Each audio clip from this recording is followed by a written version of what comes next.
uh, Maoris, Islanders, Africans, South Americans, Asians, and blackfellas. Go to just about anywhere in Australia, go to the local park in the town, and you'll find a mob of brothers and sisters drinking in the park. We just come here every day, gets us out of the place, and it gets us out of your rut sometimes. 1, 2, 3, and down city streets, I would roll. I had no bed, I had no home. There was nothing that I owed. Everybody's got different issues, different needs. You don't know why they're in the park, you know. They've all got their own problems they've had to deal with in their life.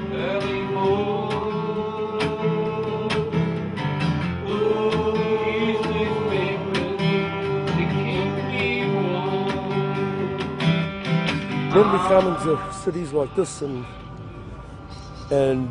we see each other, we know there's friends there. You know, it is family. It literally is family.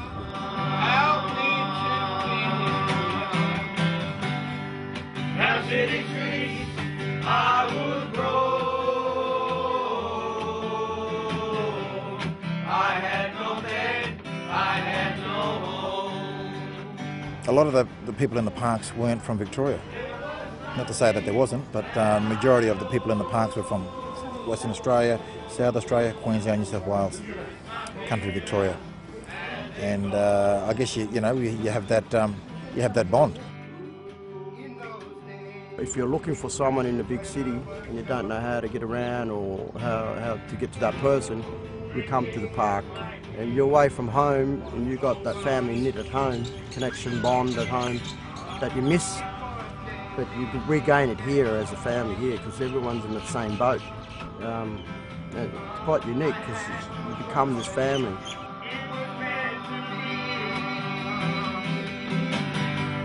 Down city streets, I would roll.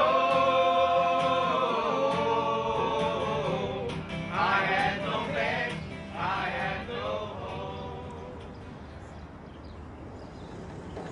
Under the park at Safeways, they called that the kitchen, and it was the bar out on Ackland Street, and it was the lounge room over in O'Donnell Gardens. It was known as Needle Park colloquially because it was full of needles, and kids wouldn't come in here. Everyone was discouraged, and the bushes were a bit thicker back then, so it was a little haven for, you know, the obscure and, you know, the clandestine. And this park was pretty much ruled by what we term now parkies, and there was the good parkies, which are the guys that are left now, and there were the bad element, which are more like the junkie side of St Kilda, the 80s, 90s thing. That's sort of a bygone era now.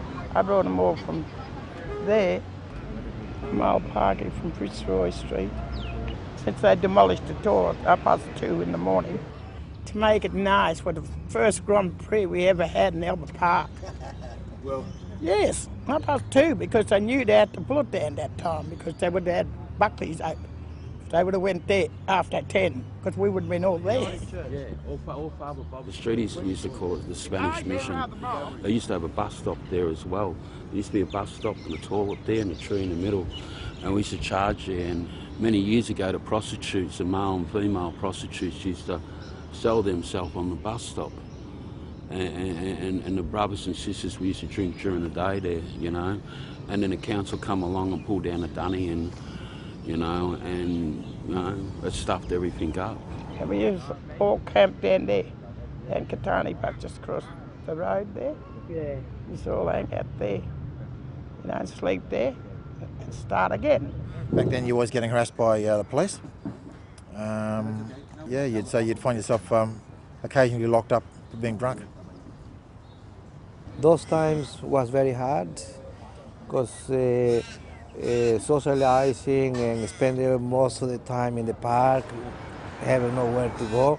You'd sleep on cardboard on the people's front lawn. You didn't even know the people. You just stop and there's a nice lawn lay up there, you know, out of the cold, behind trees. We used to go on the streets and bite up. We're out next drink and have smoke. Coal bite, yeah. For food and go back to the park again. I could never cold bite. I could never go up and ask someone for money. If they say no, the old days, you know, you used to drop them and take their wallet, you know. Well, back then, you know, it was the early 80s and things obviously was different. Didn't have any, didn't have any organisations like Nguala Wollongong, Inner South Community Health Centre. The council come to the party. They fund the money for their also Rainbow Place to put a feed on every second Thursday at our Rainbow Place, which falls on off pension week, is the week when they don't have a feed. No money. They're very transient, the parkies, and they come from all over Australia. I'm up from the country, Yorta country. It's my dad's country. And my mum's country is Wurrung, is Jara, which is central Victoria. I come from Swanhill and I lived in Kilda, Robiana's Park since I was a young girl. Then I ended up meeting my sister Rachel.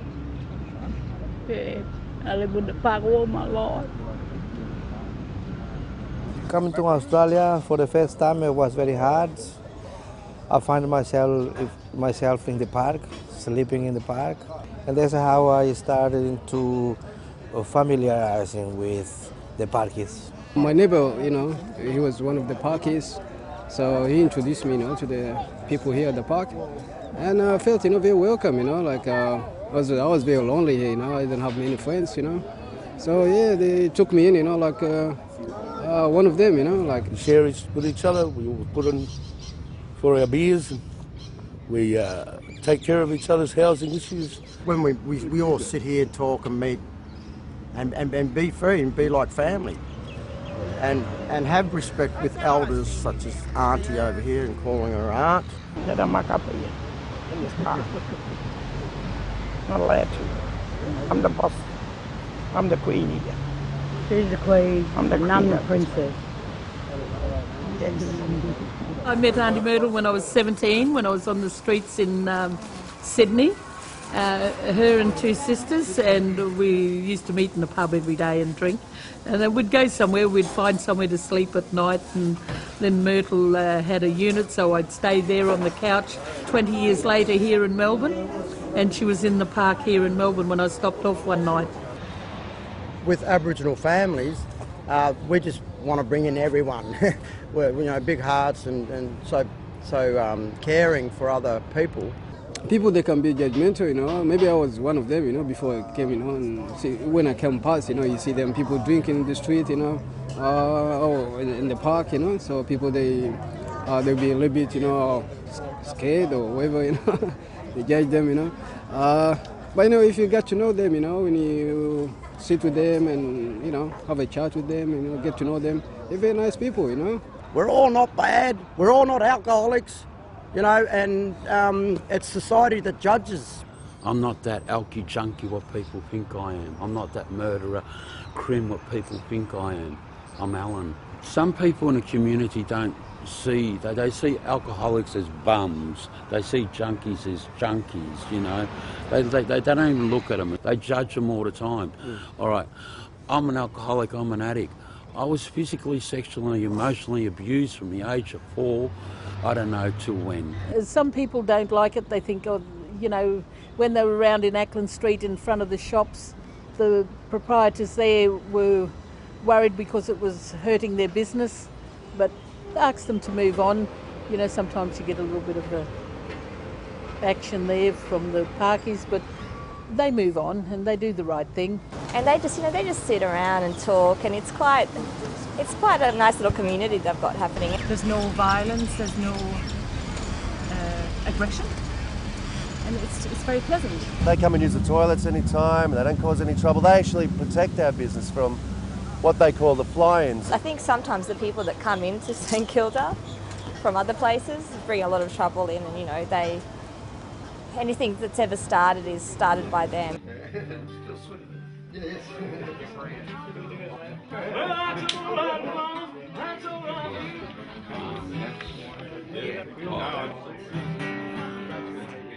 We've been invited to perform at the Homeless Memorial, which will be, I believe it's the 24th of June, down at the Peanut Farm. I've been asked to sing at least one song, which is Down City Streets by Archie Roach. Down city streets, I would roam. I had no bed, I had no home. Back in the 60s and 70s, it wasn't as bad. You felt a lot more safer then than today. Today, there was drugs around back then, but not as bad as it is today. And I think with the drugs, it makes it more unsafe. People are trying to rob you and assault you for anything these days. It's very hard to make life living on the street, weather conditions, no family, no jobs. It's pretty hard, and you do anything to survive. Steal, rob or whatever, or prostitute yourself to get things that you need. And anyway, over the years, you con anybody up to get a drink. We all got problems. Some we got mental problems, some we got general problems. Together, it's not only other solution than to forget about your problem than to be drinking. All my life I've been abused in one way or another, or used, you know, and you just have enough. And the only thing that can block it out is alcohol and drugs. To drown that out, the shame, the remorse of it all, you pick up another drink and you get rid of that. You're not shame anymore. And it gives you that confidence. You're like 10 foot tall, bulletproof. When you reach that stage, it's very hard to come back to the past, because the problem is still there. And you're going to have those people out there that are just going to can't cope or just as good as other people, and they're going to turn to drugs and alcohol. And unfortunately, they end up in the parks or on the streets, or in jails, or they're dead. The Parkies are new generation at the moment, because all my old friends, the Parkies, they're all gone. They're all dead. I'm the only one out of all these generations that survived because of the drinking and smoking cigarettes. We were in the Katani Gardens drinking for many years, seeing over 20 years, seeing most of those people housed.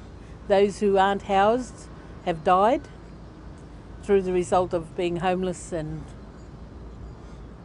spending most of their money on alcohol. I'm sure people didn't grow up to one day say, well, I'm going to go up and drink in the park. It doesn't work like that. You know, you ask any of those parkies over there, and they, you know, I guarantee you they'd be saying, I wish they'd had the 9-to-5 job and the family and the kids to look after. I was very strong mentally, which I stopped smoking and drinking. That's why I'm still alive. I'm so glad that I stopped when I did, for my health reasons. Well, one of the things I promised myself, I'll never pick up a drink again, and that's a promise. No way. There's nearly 3 years behind me, I want 30 years behind me. I'm just trying a day at a time not to use it, you know, and just trying like that. I was jobless, and I stayed in the park for a while, and then I realised that wasn't my life, that I needed to be there, you know. And I'm lucky I kind of got out of that and moved on, but a few people haven't, and they've died in the park.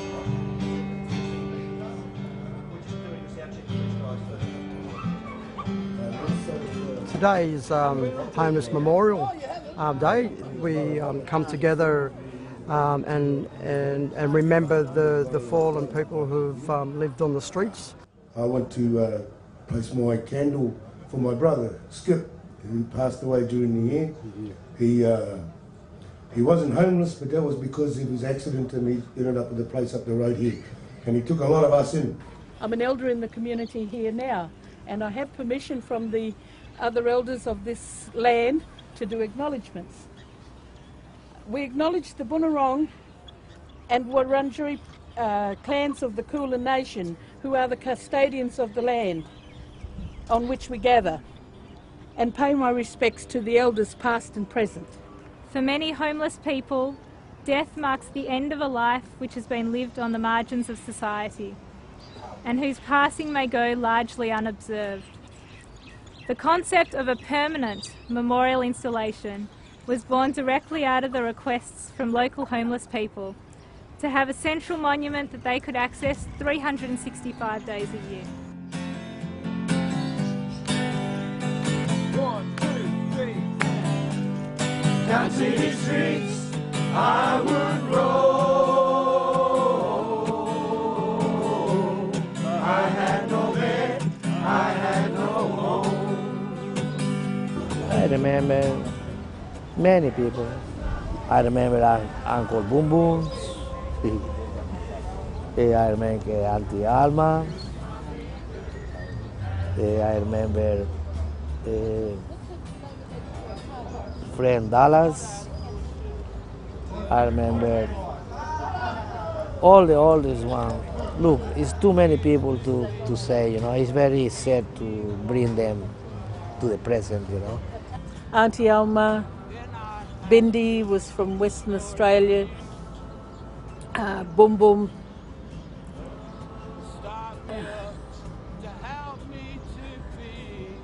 Trying to think of a couple of other names, Dallas, Skippy. Our brother boy passed away, Robbie Hunter from South Australia, and you know, he was what they call him, chief. He was chief of the park. Yeah, and my sister passed away. Her name's on the plaque over there. Her name was Alma. Alma, Auntie Alma. I miss them all. In those days when I was young, drinking and fighting was no fun. It was daily living for me. We care for each other's kids. You know, there's fundings available to take kids on camps and get back to culture and sharing culture. And we try to stay strong for each other. But, you know, a lot of us are alcoholics. A lot of us have our drinking problems, but just because we're alcoholics doesn't mean to say that we can't operate. There was nothing. The small group we have here are very well respected. They do get drunk and they do have their little fights and things like that, but they're all very well respected. They're known in the community here, especially the vineyards. Oh, everyone loves us here, down here. They love us. The vineyard people adore me. Auntie Myrtle's my second mum, so she call her mum and she calls her son. I called my own.